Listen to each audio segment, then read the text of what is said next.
just sort of default in our navigating like Ignatius. So remember from your reading of Ignatius's autobiography that at one point, yeah, read it. Come on, he's the man. So you'll go back to it now. When I remind you of this story, you'll want to hear what happens. So he says at one point early in his life, he's riding a horse or a donkey. What is it, Dr. Brayman? Is it a horse or a donkey he's riding? Thank you, donkey. Okay, excellent.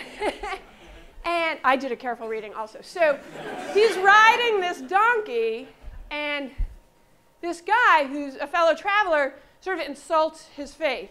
And this is early in Ignatius's faith life. And so he says, you know, this guy rides off in one direction. And he says, if this donkey goes in that direction, follows that path, I'm going to go and beat the crap out of that guy. And maybe even kill him. But if my donkey goes in the other direction, then I'll just let it lie. This is Ignatius, by the way. This is like the founder of the Jesuits. He's saying, I'll just leave it to the donkey, right? Good way to make a decision. So it's not surprising that later in his life, Ignatian spirituality is a lot about making decisions and how to make good decisions. But at that point in his life, the navigating was just, I don't know, let a donkey do that, insert word, right? So there's other ways that I see students like that guy making, you know, letting other things make our decisions, right? I see a lot of all of us, right, do this thing where we just sort of drift, right? We'll just drift into things and make a decision based on that, right? So navigating my decisions about my life, about my dating life, about what I want in my life, I'll just sort of drift a little bit. And that, I think one of the great examples of that right now is your friend of mine, Tinder. Right. No, I've never heard of that. Right. So, oh yeah, a friend of mine has done that. Right. So Tinder is sort of, you know, things are like appearing, and you're saying, yeah, no,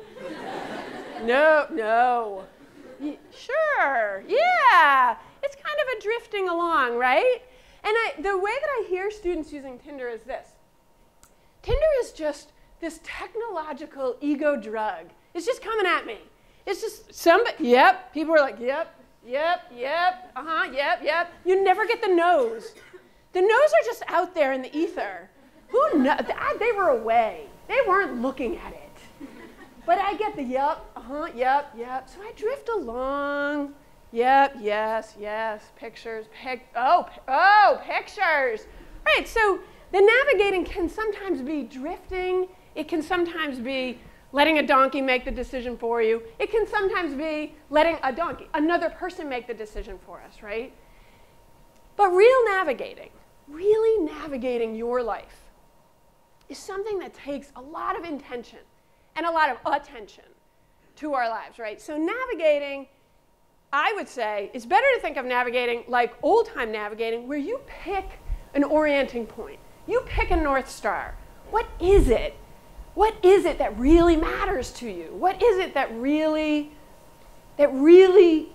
grips you? What is it that really means the most to you? Or a GPS system where you know where you want to head.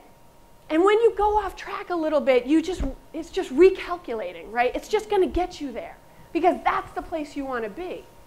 And so when I think of students, college students, trying to figure out dating and relationships, I think there's a lot of navigating that needs to go on. And a lot of times, unfortunately, our navigating is more like just letting the situation decide for us, or drifting, or letting somebody else outside of me tell me what I really want. So navigating is really important, and navigating correctly is really, really important.